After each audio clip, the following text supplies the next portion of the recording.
Uma amizade com Deus. Áudio 28, página 288. Tentei aprender com pessoas como Gary, Ed e Shirley. Jantamos com Shirley aquela noite.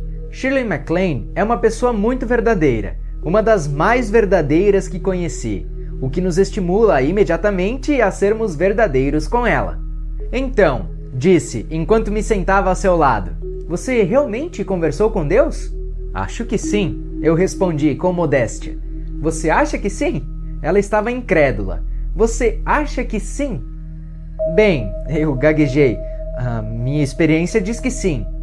Então, por que não diz? Não foi isso que aconteceu? Foi isso que aconteceu, mas algumas pessoas têm muita dificuldade em aceitar quando eu lanço isso assim, de repente. Você dá importância ao que as pessoas pensam? Ela perguntou, me sondando. Por quê? Shirley está sempre fazendo perguntas. O que você acha disso? O que sabe sobre aquilo? O que faz você pensar que sabe o que acha que sabe?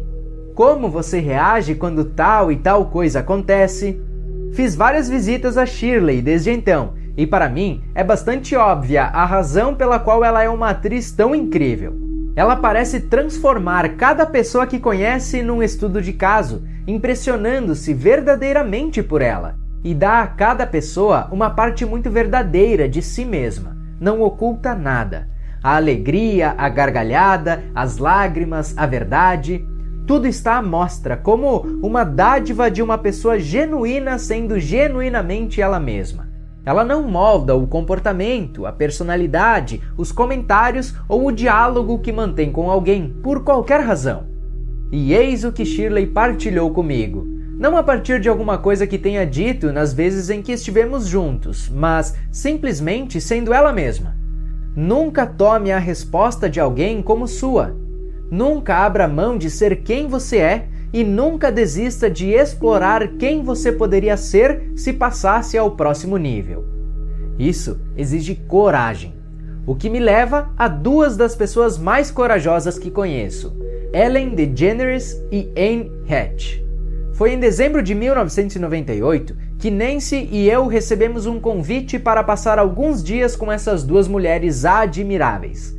Elas perguntaram se podíamos chegar a tempo para um encontro que duraria o dia inteiro, com alguns poucos amigos, para comemorar o 1º de janeiro.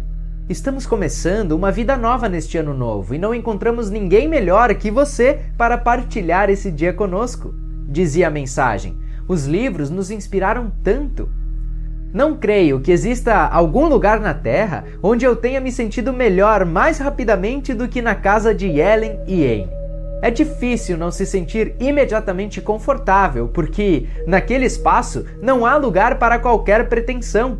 Existe apenas a aceitação incondicional de quem você é, como é, sem qualquer exigência de desculpas, sem necessidade de explicações, sem culpa, vergonha, medo ou qualquer sentimento de limitação. A experiência não decorre de qualquer coisa em particular que Ellen e Anne estejam fazendo, mas do que elas estão sendo. Em primeiro lugar, elas estão sendo amorosas, abertamente, honestamente, continuamente. Isso aparece sob a forma de prazer e de uma afeição fácil, que partilham uma com a outra e com todos os que estão com elas. Estão sendo transparentes, o que é, naturalmente, outra maneira de ser amoroso. Não há intenções ocultas, não existe verdade não dita, nenhuma trapaça naquele lugar. Elas são o que são, e você é o que você é, e tá tudo bem. E o fato de tudo estar bem torna cada momento delicioso. A casa de Anne e Ellen e o coração de Anne e Ellen simplesmente dizem: bem-vindo, você está seguro aqui. Esta é uma das dádivas mais especiais que se pode dar ao outro. Só espero ser sempre capaz de proporcionar essa segurança no meu próprio espaço, a cada pessoa que eu toque. Vários mestres foram exemplo disso para mim. Só queria ter encontrado essas pessoas maravilhosas alguns anos antes. Tudo é perfeito. Você as encontrou no tempo certo. Sim, mas alguns anos antes poderiam ter me ensinado o que suas vidas me ensinaram antes que eu causasse tanto dano a outros. Você não causou mais dano a outros do que outros causaram a você. Não houve pessoas em sua vida que você imaginou serem vilãs? Sim, talvez uma ou duas. E elas lhe causaram algum dano irremediável? Não, acho que não. Você acha que não? Você está parecendo a Shirley. A questão é que você não foi prejudicado por pessoas que tenham feito o que você não queria que eles tivessem feito, ou que não fizeram o que você queria que tivessem feito. Deixe-me dizer a você uma vez mais: eu não lhes enviei senão anjos. Todas essas pessoas lhe trouxeram dádivas maravilhosas com o objetivo de ajudá-lo a recordar quem você realmente é. E você fez o mesmo para outros.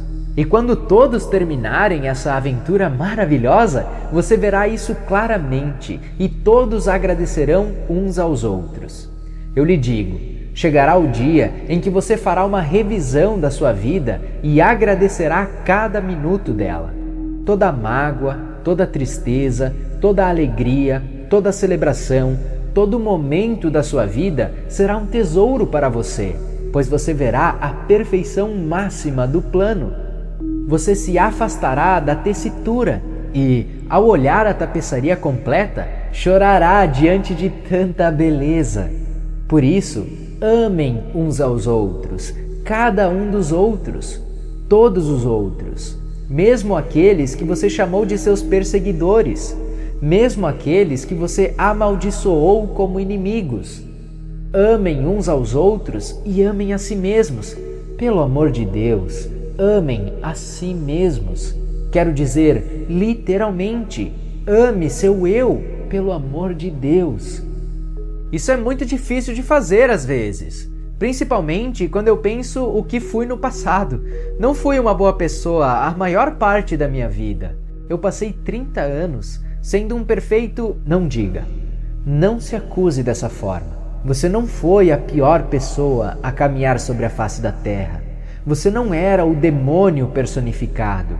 Você era e é um ser humano, cometendo erros, tentando encontrar o seu caminho de volta para casa.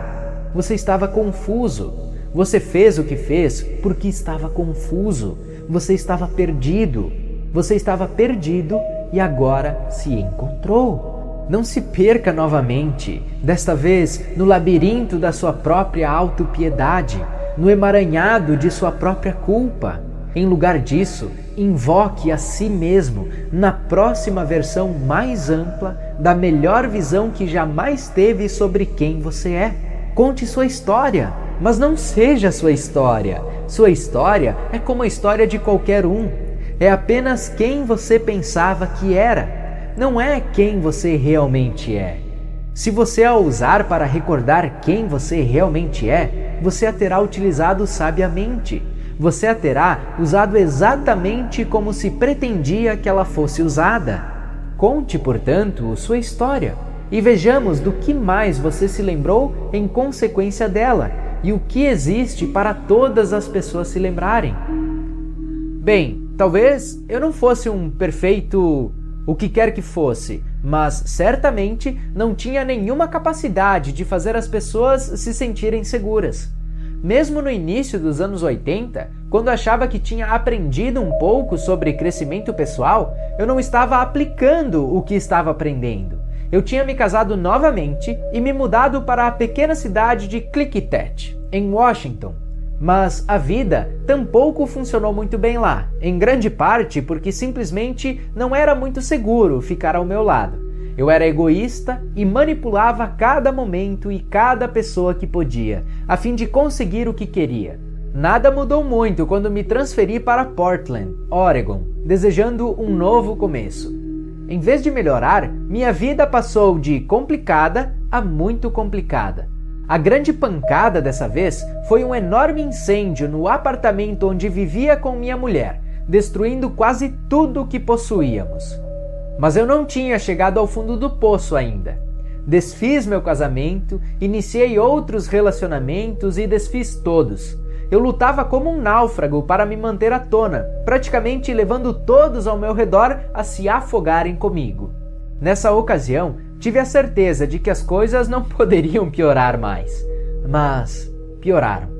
Um senhor de 84 anos, dirigindo um Studebaker, atingiu de frente o meu carro, lesionando o meu pescoço. Acabei usando um colar vitoriano por mais de um ano, fazendo fisioterapia intensiva diariamente durante meses. Quando me dei conta, eu tinha perdido a capacidade de ganhar a vida. Meu último relacionamento e um dia, quando eu saí de casa, descobri que meu carro tinha sido roubado. Era um caso clássico de uma desgraça nunca vem sozinha, e eu vou me lembrar daquele momento pelo resto da vida. Ainda tonto com todas as coisas que tinham dado errado, eu andava para cima e para baixo na rua, com a vã esperança de que simplesmente tivesse me esquecido do local onde estacionara o carro. Em seguida, com total resignação e profunda amargura, caí de joelhos na calçada e chorei de raiva. 2 dias depois, peguei os últimos dólares que tinha e comprei uma passagem de ônibus para o sul do Oregon, onde 3 dos meus filhos viviam com a mãe. Perguntei se ela podia me ajudar, talvez me deixar ficar num quarto vazio que havia na casa por algumas semanas, até que me pusesse de pé. Compreensivelmente, ela me rejeitou, me botou para fora, e eu lhe disse que não tinha para onde ir, e ela respondeu: "Pode ficar com a barraca, o material para acampar." Foi assim que fui parar no gramado de um camping da periferia de Ashland, onde o aluguel do espaço era de $25 por semana. Dinheiro eu não tinha.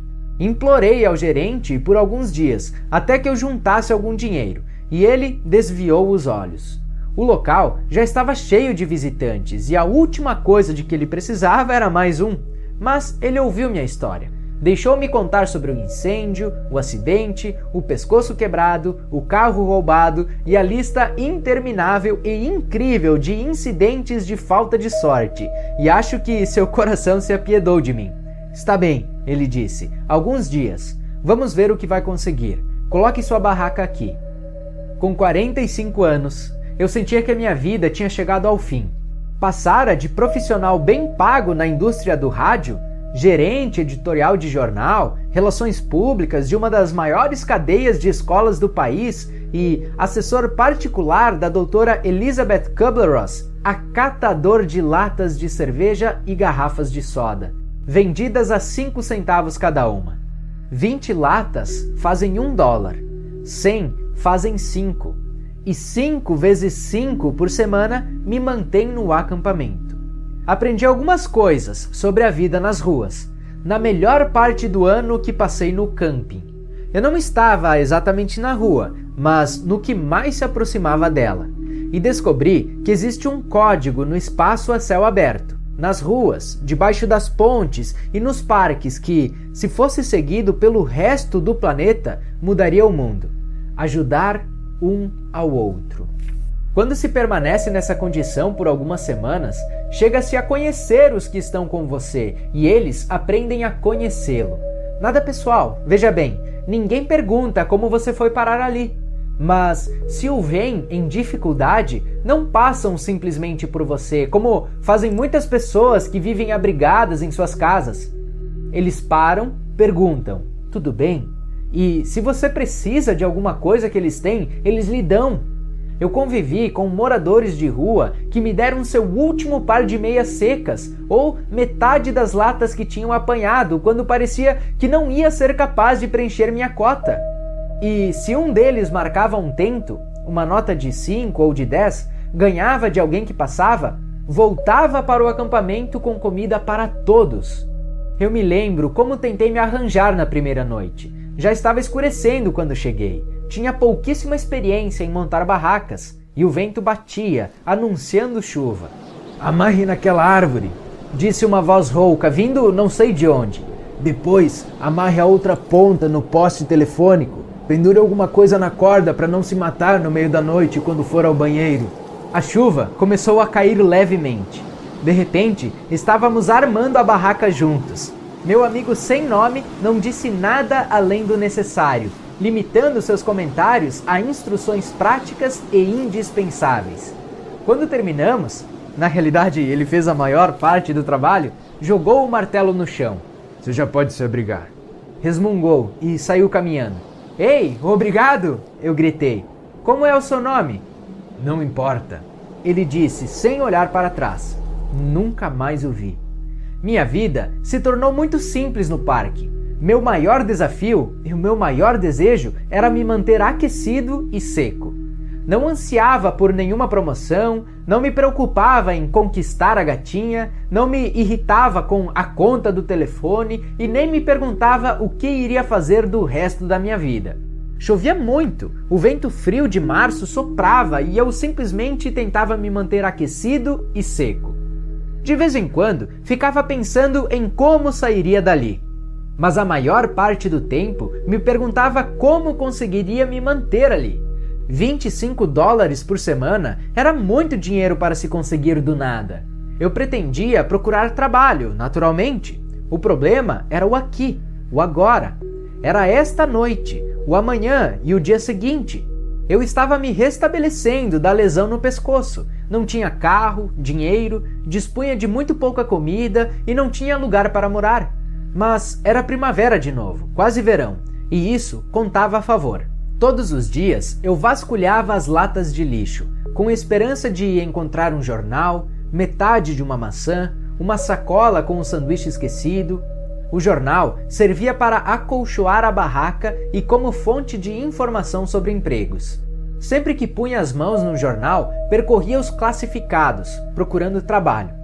Por causa do problema no pescoço, não podia fazer grande esforço físico e a maioria dos empregos disponíveis para homens exigia isso. Trabalhador diarista, ajudante disso ou daquilo. Depois de 2 meses de busca, acertei no milhar. Locutor de rádio, substituto para fins de semana.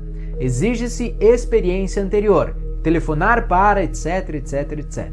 O meu coração saltou. Eu corri para a cabine telefônica, joguei uma das mais preciosas moedas de 25 centavos no telefone e liguei para o número.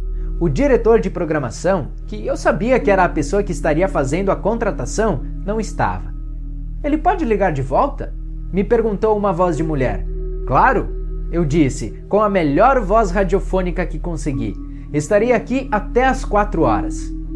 Dei-lhe o número do telefone público, desliguei e me sentei no chão, próximo à cabine, durante 3 horas, aguardando uma ligação que nunca veio.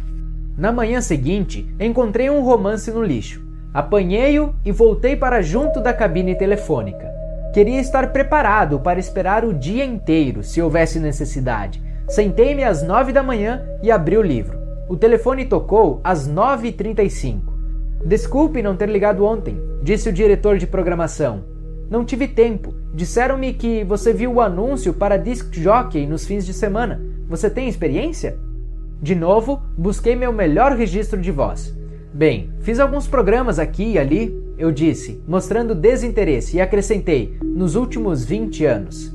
Durante a conversa, eu rezava para que nenhum daqueles ônibus grandes de turismo entrasse no parque enquanto estivesse falando ao telefone. Não queria ter de explicar por que aquele carro enorme estava entrando na minha sala de estar. Por que não vem até aqui hoje? Ofereceu o diretor de programação. Venha em torno das 3. Eu entro no ar às 4, de modo que não se atrase. Literalmente, eu dei um salto no ar e soltei um grito quando eu saí do telefone. 2 caras passavam por ali. Tá bom, hein? Um deles falou arrastadamente. Acho que encontrei um emprego, eu exultei. Eles ficaram felizes por mim. Para fazer o quê? Um deles quis saber. Disc jockey nos fins de semana. Eu vou fazer uma entrevista às 3. Desse jeito? Eu não tinha pensado na minha aparência. Eu não cortava o cabelo há semanas, mas dava para me arranjar. Metade dos disc jockeys nos Estados Unidos usava rabo de cavalo. Mas tinha de arranjar outras roupas. Havia uma lavanderia no acampamento, mas eu não tinha dinheiro para comprar sabão, para lavar e secar a roupa, deixando-a pronta para ser usada, e menos ainda para a passagem. Até então, não me dera conta de como estava pobre. Não tinha como fazer uma manobra básica, como ir até a cidade para uma rápida entrevista de emprego, sem que algum tipo de milagre ocorresse. Tive noção, naquele exato momento, dos obstáculos que a população de rua enfrenta tentando se pôr de pé e retomar uma vida regular. Os 2 homens me olharam como se soubessem exatamente o que eu estava pensando. Você não tem dinheiro, não é isso? Grunhiu um deles. Uns $2, talvez. Eu tentei adivinhar, provavelmente superestimando. Muito bem, venha conosco. Eu os acompanhei até algumas barracas onde vários outros homens estavam acampados. Ele conseguiu uma chance de sair daqui, explicaram aos amigos. Depois, virando-se para mim, o mais velho dos 2 homens resmungou. Você tem alguma coisa decente para usar? Sim, na minha bolsa de lã, mas está muito sujo. Traga para cá. Quando voltei, uma mulher havia se reunido aos homens. Ela morava num dos trailers pequenos que pontilhavam o parque. Lave e seque essas coisas e eu passo para você, querido, anunciou ela. Um dos homens deu um passo à frente e me entregou um pequeno saco de papel marrom, onde moedas retiniam. Os caras conseguiram juntar isso, explicou. Dá para a lavanderia. 5 horas mais tarde, apareci na estação de rádio, cheio de energia e entusiasmo, parecendo ter saído do meu apartamento na parte alta da cidade. Consegui um emprego! Podemos chegar a $6,25 por hora para 2 dias de 8 horas, disse o senhor. Sinto não poder oferecer mais, você é qualificado demais e eu compreenderei se não aceitar. $100 por semana! Eu ia ganhar $100 por semana, seriam $400 por mês. Na ocasião, uma fortuna. Não, isso é exatamente o que eu estava procurando nesse momento. Devolvi de pronto. Eu gostava da minha carreira no rádio e quero manter um pé nela. Vai ser ótimo para mim. E eu não estava mentindo, porque foi prazeroso. O prazer da sobrevivência. Eu vivi na minha barraca 3 meses mais e economizei o suficiente para comprar um carro 63 por $300. Eu me sentia um milionário. Era o único motorizado do grupo no acampamento e o único com renda regular. Partilhei o que tinha livremente com todos os outros, nunca me esquecendo o que fizeram por mim. Preocupado com a temperatura que começava a baixar, mudei-me em novembro para uma das cabines mínimas que eram alugadas no parque por $75 por semana. Sentia-me culpado deixando meus amigos do lado de fora. Nenhum deles tinha tanto dinheiro. E então tentava promover um rodízio, convidando 1 ou 2 para partilhar o espaço comigo nas noites mais frias ou chuvosas. Pouco tempo depois, recebi uma oferta de outra estação de rádio da cidade para fazer a programação da hora do rush. Como Medford não chega a ser um grande mercado de rádio, ofereceram-me $900 por mês para começar. De qualquer modo, eu estava trabalhando em tempo integral novamente. E podia me mudar do acampamento onde tinha morado durante 9 meses. Foi um tempo que jamais esquecerei. Abençoo o dia que caminhei até aquele parque, arrastando meu equipamento comigo, porque não foi, de modo algum, o final da minha vida, mas o início. Aprendi ali lealdade e honestidade, autenticidade, confiança e simplicidade. Aprendi a partilhar e a sobreviver. Aprendi a nunca me resignar com a derrota, mas a aceitar e agradecer o que é verdadeiro agora, no momento presente. Não foi, portanto, com estrelas de cinema e autores famosos que aprendi. Foi com pessoas sem teto, que me ampararam, e com pessoas que vejo todos os dias, pessoas que encontro na estrada da vida. O carteiro, o vendedor do armazém, a funcionária da lavanderia. Todos têm alguma coisa para ensinar, alguma coisa para lhe entregar como dádiva. E aqui está um grande segredo. Cada um deles veio também para receber uma dádiva sua. Qual foi a dádiva que você lhes deu? E, se por estar confuso, fez algo que imagina tê-los ofendido, não suponha que isso não foi também uma dádiva. Pode ter sido um bem precioso, como foi o tempo que passou no parque. Você não aprendeu com suas maiores mágoas, às vezes mais do que com seus maiores prazeres? Quem então é o vilão e quem é a vítima em sua vida? Você se tornará um verdadeiro mestre quando tiver clareza sobre essa questão antes e não depois de conhecer o resultado de uma experiência vivida. Seu tempo de isolamento e provação ensinou-lhe que a vida nunca termina.